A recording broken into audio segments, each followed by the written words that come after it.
Chris, it is a pleasure to have you here with us on the podcast. Thank you for having me. To continue, without further ado, how does your typical day look like for you in Somalia? If you had to explain this to a college student or high school student in one sentence, what will you say? Oh, it's very complex. I'd probably say I spend a lot of my time discussing with people. I'm on the phone or on email or on online, or I go to visits. So I spend time with Somali government officials, Somali population, community members, and I also spend time across the UN and across partners. So a lot of my work is really around trying to get knowledge and information and understanding around climate change across what everybody's doing. I spend time coordinating and collaborating, so bringing UN agencies, NGOs, government officials together to try to help coordinate at that national level. And I spend a lot of time technically advising people, right? So what's actually happening on the ground? What do you do with climate change? How do you look at climate impacts? So it's really a mix of those three things: trying to influence people, trying to coordinate people, and trying to advise people. I hope that's an easier way of saying it. Yeah, that's a lot. What are your key strategy priorities in your office currently pursuing in Somalia, given the country's climate security, environment, and the huge displacement? Yeah. So Somalia is a fascinating place, but it's also one of the worst hit by climate change. So currently in the World NDGAIN Index of the countries most vulnerable to climate change, Somalia is in the bottom 3 or 4. So it really is one of the most impacted by like floods, droughts, but also by conflict and protracted conflict, driven also by climate change, but also by other factors. So basically, the priorities for the office that we're working on is, first of all, through the UN transition mission in Somalia, we're working a lot on supporting the Somalia government to work on climate change. So a lot of the issues here is around how can we advise and support the Ministry of Environment at the federal level and at the state levels around their national adaptation plan, their national determined contributions, which are all the UN global frameworks that the government's working towards, but also working on supporting climate finance and access to climate finance. And so my role as the Peace and Security and Climate Advisor is really working on these priorities of supporting the government, number one. 2, it's around trying to help bring together and collaborate and work UN agencies and NGOs and different partners on the ground to really support and help those most impacted by climate change. So these are drought programming, these are flood programmings, these are other parts of that. The other part of this is around getting information, and we were just talking a bit about this before. How can we get the right type of climate data, climate information to those community members out there? So it's really the priorities, you say, was number one, supporting the government and the political part. Number 2 is around coordination and bringing people together. 3 is about funding and programming to make sure the right funds and the right programming goes to the right areas, and making sure that we have the right information to do that. Why are these priorities relevant in Somalia in a context with significant climate security, environmental, and displacement challenge?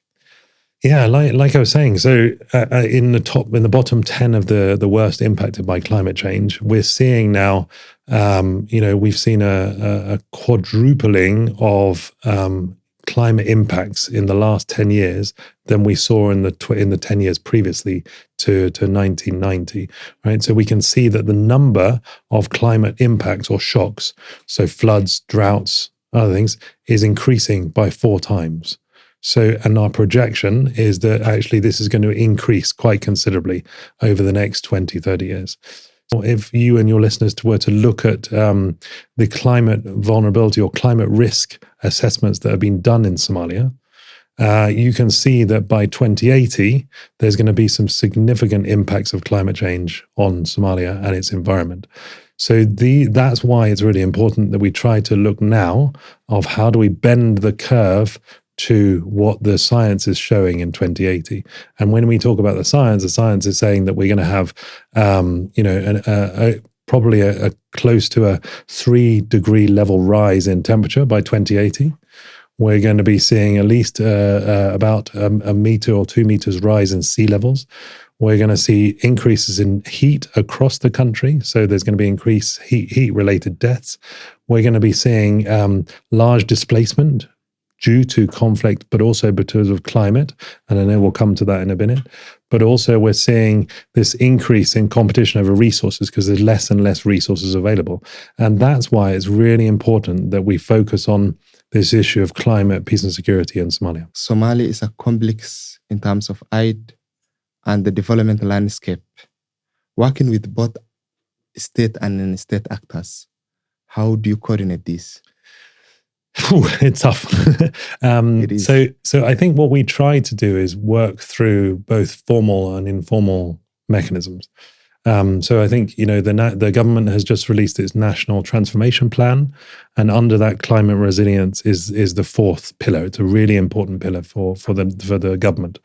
So under that, the UN is supporting the Ministry of Environment and the Ministry of Planning under this pillar of aid coordination for climate resilience. So one of that is the formal coordination mechanisms, making sure we bring all the UN agencies, we bring all the governmental departments together, we try to bring all the NGOs together under this pillar to try to make a national coordination process. So that's one thing on the one side. And on the other side, there are the informal, more stuff. So that's where we're trying to work in places like Beledweyne, like Baidoa, like Ismaiah, where we bring together both the humanitarian actors who are working on emergency relief, cash for work, water programming, with some of these longer term development programming. So trying to think about how can you not only respond to the urgent needs, but also thinking about the longer term things. Because there's a bit of a paradox here around we have to save lives, but if we invest too much in short term, we're not going to be able to have the long-term impact. So we have to think about this combined approach where we save lives from a humanitarian perspective, but we do it in the same place and in the same impact for the development partners so that we can make the longer term and we break this cycle. Somalia has gone into this cycle and is going into this cycle of short-term humanitarian aid. And that means funding going to humanitarian aid, which is important, it's essential for saving lives, but that means that takes away slightly from the funding available, if there's less funding available, for the longer term development.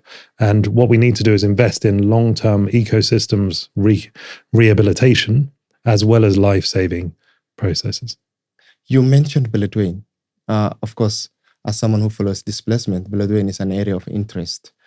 Year in, year out, there are floods. Mm-hmm. What sustainable mechanisms are in place with collaboration with government, non-governmental, UN? What is the sustainable mechanism that these floods don't come in, year out? Yeah. So what we've been trying to do, led by the Ministry of Water and Ministry of Agriculture, and now with the Ministry of Environment and SODMA, is a lot of work around first ensuring that the early warning system's in place, right? So early warning, understanding when floods are coming, when the droughts are coming. So making sure data and information is available. So that's one thing we're trying to do. So then from that, we're trying to think about, okay, let's make sure we understand the climate impacts. So we've done a lot of work with the Ministry of Environment, led by the Ministry of Environment, on the Shebele master plan and what's happening on climate information, climate data, making sure that the government and the local communities have the right data and information around what's the projections. Then we're working a lot with the Ministry of Agriculture and Ministry of Water on understanding where the breakage points are. So along the river, and there are several breakage points, there are corners to the rivers or different parts that are then, as the flood wave comes down, it goes out, and that's what causes the flooding in areas. And that then often happens in Beledweyne, because Beledweyne is circled by the river. Often a lot of those breakage points causes a lot of, it comes in and causes a lot of displacement for communities. And so what we're trying to do is fix all those breakage points. We're trying to look at the hydrology of the river, looking at having larger banks along the river, and trying to put in nature type thinking around those river areas. So we try to reduce the flood risks for those communities. And on top of that, what we're trying to do is figure out water storage. Where can we store water for the dry seasons as well? So that's where we discuss some of these big programs like the Johar Off-Stream Reservoir Program. That's what we're trying to do. So it's really, and then on top of that, we're also trying to work with IDPs, looking at getting the right type of land, the land allocation, trying to work with how do we make sure that, the IDPs are in areas that are environmentally sound, and trying to integrate the sort of ideas of climate, peace building, and integration as part of that whole process as well. Challenging role. Yes. What motivated you to take this role? Were you working in a context like this before? And what climate advice will you give to Somalis? Yeah. So, I mean, I think if I focus on me first, I've been working in this space for about 20 years. And I've worked in like Congo, Chad, Haiti, a lot of conflict-affected or fragile states, and so I'm really interested in this idea of fragility and how do you work with climate change and this fragility idea. So I was really motivated by this position to think about how can you work with communities as well as donors, funders, international organizations to recognize this link between climate change, fragility, peace building, and conflict. And so that's where I was really, really excited to take this role. And in terms of what I would focus on or advise Somalis is that, there's so much going on in Somalia, so many like sort of young, different ideas, different sort of, inspirational stories that I would just like to really think about and that's one thing on my list as well, is to try to, how do I support youth networks? How do I support entrepreneurs to really get out there? Because there's so many different ideas and brilliant things happening. And I think it's about how do we augment that and how do we make that happen and make that reality? Wow. Thanks for those very compelling insights. Let us now go into Somali climate conflict and displacement context. According to the UN Refugee Agency, 1.8 million persons are forcefully uprooted from their homes by conflict and insecurity and climate change. Approximately 29% of them drought and 28 floods. Based on the above information, how do climate change and conflict interact and reinforce each other to catalyze displacement in Somalia? Yeah, thank you for that question. So currently, the sort of international thinking around climate and insecurity or climate and conflict is that there are sort of 4 pathways or 4 interlinkages between climate change and insecurity. And so if we were to look at the first sort of pathway between climate change and insecurity is around livelihoods, right? So it's the competition over resources. So as climate change reduces resources, right? So as it gets drier, there will be less water available. As the temperature increases, there are less trees and vegetation available. As the sea level rises, there's less coastal defenses and coastal things around. So that means less livelihoods for communities. So pastoralists have less ability to move around. Agriculturists have less area to plant. And so that then leads to competition. And so as that competition increases, that's leading to conflict. So a recent UNDP report called Conflict Navigator did an assessment last year that 74% of all conflicts in Hirshabelle and Galmudug were due to natural resource competition. Now, it's complex because conflict is multi-levels. We're fighting over land. We may have other grievances from past, from the history, the clan, the families. So there are a lot of different parts to conflict. So it's not 100% that climate change leads to conflict. It's just that climate change is an exacerbator of that competition or that conflict.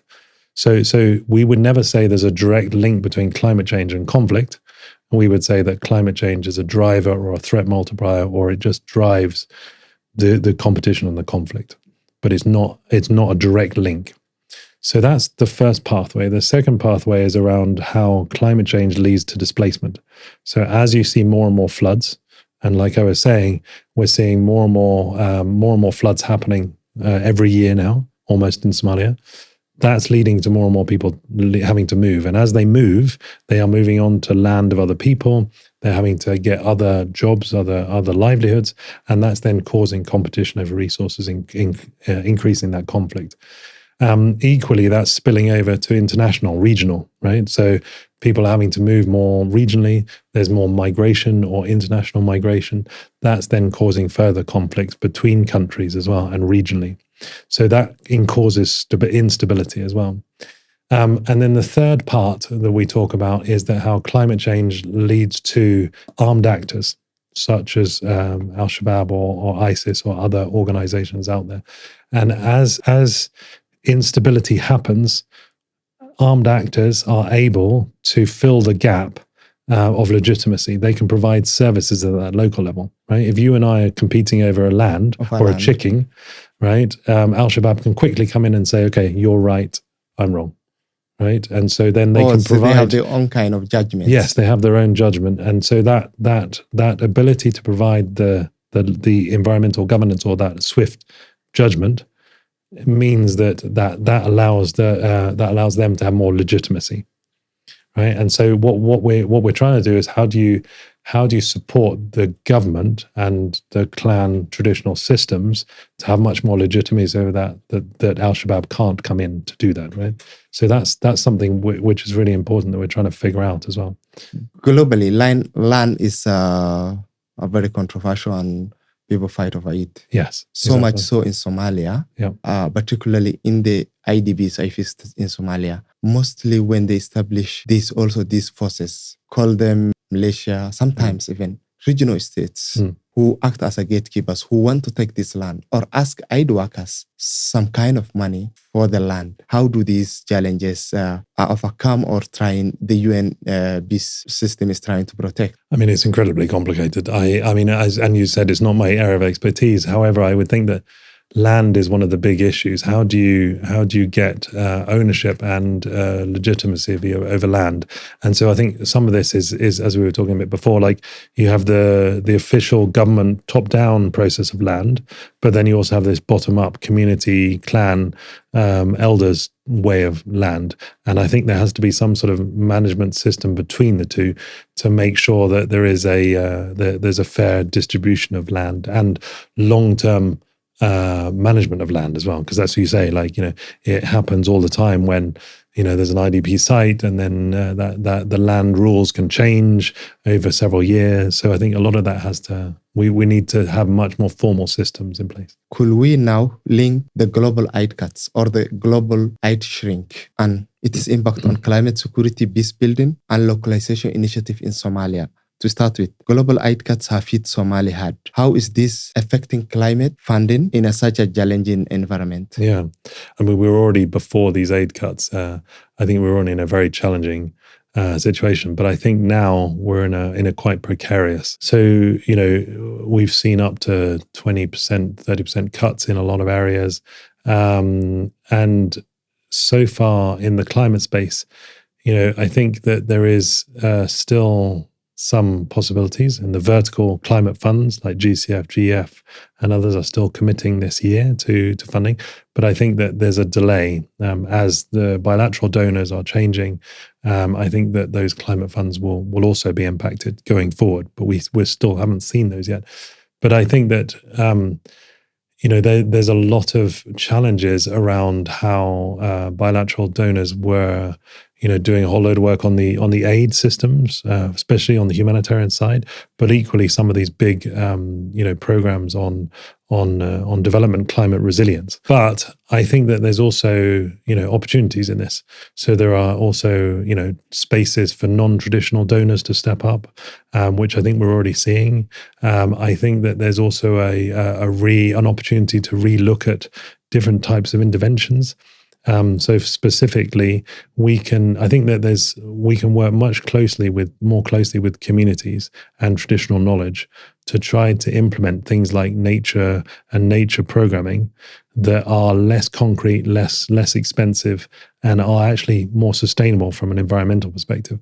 So I think that there's an opportunity to pivot here in this time of aid cuts as well. Very unprecedented time with recurring droughts and floods, alongside ongoing conflicts and insecurities in the country. What risk do these bring ahead for Somalia's fragile peace-building efforts? Yeah, I mean, I think that it's an interesting time with the elections happening next year. I think with the aid cuts and the sort of conversations ongoing around the AU forces in Somalia, I think with all the aid cuts happening and what does that mean for resilience and community resilience at the local levels, I think we're heading for a really interesting time. But I do think it's also a fascinating time because this real sort of spirit of entrepreneurship and ability to deliver.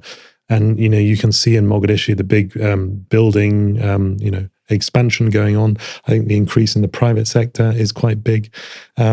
I think, a lot of Somalia's change to the HIPC status or reaching HIPAA status and getting bank funding. I think that there is an opportunity here to move from the sort of dependency of aid into this world of getting bank and private sector investments. And I think this is also a really exciting time.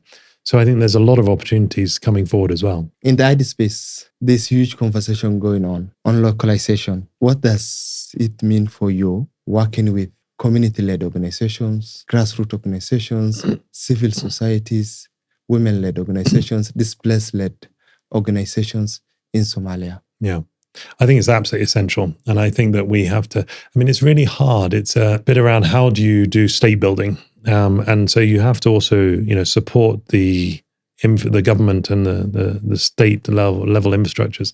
But I think also you have to build that local support and the grassroots and the driving from the bottom up as well. So it has to be both sides. But I absolutely agree that using traditional knowledge, using different approaches from a community grassroots level, building that social contract between community and government is absolutely essential for the state building. So really that's, I agree totally. And I think we have to invest in that. And that's where a lot of this sort of cash programming is going. I think the direct programming with local organizations is key. I think making sure that local Somali voice is also heard at the international events, right? Like COP. So the UN is trying to support several youth delegates as well as people living with disabilities, making sure there's a lot of women participation, so that there is this voice from the Somali community at those negotiations as well. Many are at times the most affected communities by climate displacement or any other displacement are women and children. Are there women inclusion in your talks and spaces? Absolutely. I think women are, in terms of our programming. So we have several approaches. One is we need to make sure that in the political processes that women are involved. So discussing with women parliamentarians that we've been doing, trying to look at engagement around, the 30% quota for women from the political side. But then equally, there's a bit around, economic engagement. So all our climate programming all has this bit around engaging women both from the SME sectors, but also engage in decision-making processes. So for example, even at the water point, the operational management processes, we're trying to ensure that women are leading or engaged in that decision-making process around water capture, but equally around, the peace-building processes. So we were doing something recently in Mataban where we worked with communities on peace building, and we ensured that we looked at youth groups, women groups, male groups for inclusion into the dialogue processes. So so women are central to the program and the approach. How are the local authorities, UN agencies, and partners working to prevent youth marginalization, support durable solution for IDPs? Yeah, so again, with youth groups, a lot of it is around, engagement. It's a lot around, so that's in the political dialogues. So making sure the youth are present in discussions. Then I think that there's also the bit around making sure they're involved in decision-making at these big events like COPs, like the other, so making sure that the negotiations and the information is coming to youth and youth parts, but equally working with climate financing. So making sure the funding is coming to the people that are most impacted as well. So we're trying to really focus on how do you make the biggest impact for youth, but also how do you make sure they're there at the decision-making processes as well. What key gaps exists to realize climate resiliency and peaceful Somalia? Yeah, so another big question. You're really asking the big ones. So I think part of it is around. Sorry, I'm done. Short. Part of it is around knowledge and information, and making sure community members and people understand climate change, what's happening, and how that's driving the impact. I think part of it is making sure that we've got the right people collaborating and we're discussing the right things together in a coordinated way. I think the last bit is making sure that the financing and the program is going. We have the right financing coming to Somalia that is needed, and that financing is used in the right places to make the biggest impact possible. If you had the attention of the global leaders today, what single message will you share about preparing for climate security challenge in the coming decades? So I would say make climate security a number one priority for the government, which it is, and for the UN. I think that so that would be the first point. Second point is that let's make sure that we have the right financing coming from the global funds, from the loss and damage, from the adaptations, to make sure that it is working and that it works for communities. And I think that it's around how do we come together to make sure that we can collaborate on this issue of climate peace and security. AI is an amazing thing that's coming big and faster. Yeah. What innovation ideas are coming from the youth in Somalia? I know they're quite significant, returning from diaspora, even the locals with idea. Yeah. And with UN office in Somalia, how do you integrate this into your programs to get smart ideas? Yeah. So, I mean, I think that we've got several sort of youth networks. We've got the government was setting up several, or have done in the past now, or doing in the future, several feedback mechanisms with youth groups. And so bringing all those ideas, I think a lot of it is also, bringing that to the big international stage as well. But in terms of your question about AI, I mean, I think that we've got to be listening to the ideas of new business that youth are putting through and putting up with AI. So, I was recently talking to people, some youth groups in the north around, seaweed and how you can build up seaweed program or seaweed companies that would work on plastic stuff. So thinking around small businesses, augmenting those ideas of small businesses, but equally then looking at funding mechanisms for those small businesses to make sure that they stay up and they stay alive. So I think it's really about listening, it's about engaging, but it's also around using those ideas to actually make a difference as well. Specifically, are there one or two youth ideas that you say, wow, these are amazing? Yeah, so I mean, the seaweed idea is another idea. I think that there's some youth programming that I've seen that I've been approached to look at on dry lands restoration, where you've taken a really almost dry area and then that's been restored to a sort of almost a flourishing sort of green area. So there's some really exciting ideas around that. I've also been approached by different youth organizations doing recycling and plastic recycling. So there's some really exciting bits around that. So there are so many that really inspires me to keep going as well. Amazing. Before we conclude, a few questions. You've lived in Somalia for a minute now, right? Yes. What is your favorite Somali dish? I saw you taking tea, and not coffee. So no, I do love Somali tea. Are you observed in the Somali culture already? I do. I wouldn't say completely, but I do love some camel milk, and I do love camel as well. Oh, you tried camel? Yeah, camel and camel milk is very nice. Yeah. How was the first experience? My first experience was on a roadside stop in just outside Garaway, and we had a big chunk of goat milk with some goat meat with some goat milk. Goat milk, and luckily I have a strong stomach, I think. Yeah, like I have to stop several times, right? Yes. Has there been a moment on the field that surprised you, or even made you laugh You know, Somalia is interesting. We are also Yeah. storytellers. Yes, and I love the storytelling, and I love like just listening to the stories of, you know, when their elders were on the river bank, or so like, you know, for example, going to the IDP sites in Belatane and just listening to some of the stories, and I just found it just heartwarming. Also, the resilience and the drive of Somali to, in the face of all these challenges, you know, there's still the ability to be very, very heartwarming, to, you know, to really find solutions and to find alternatives to things. But I just, yeah, that really also inspires me. My campaign and the campaign of Refugee Youth Education Hub is all about books, and I like books. What was the first book you read, if you remember? And like at what age? I think I probably read something like Winnie the Pooh when I was about what, 4, 5, I think. I don't remember. I'm incredibly privileged to be able to have such a good education as well. So yes. In your last minute, what is that one message you're sending to all stakeholders in the climate change and peace building in Somalia? Let's be realistic in this new world of aid cuts, and let's try to augment and work with community and community voices. I think let's work with the international community to make sure the right funding, the right level of funding is coming to Somalia. And I think it's about trying to make sure that we realize that that we can make a difference together, and that there is an opportunity. And I think that building that climate resilience and building that network and collaboration, we can really make a difference. Thank you, Christopher. It was a privilege having you on this podcast. Thank you very much for inviting me. Great. Thank you.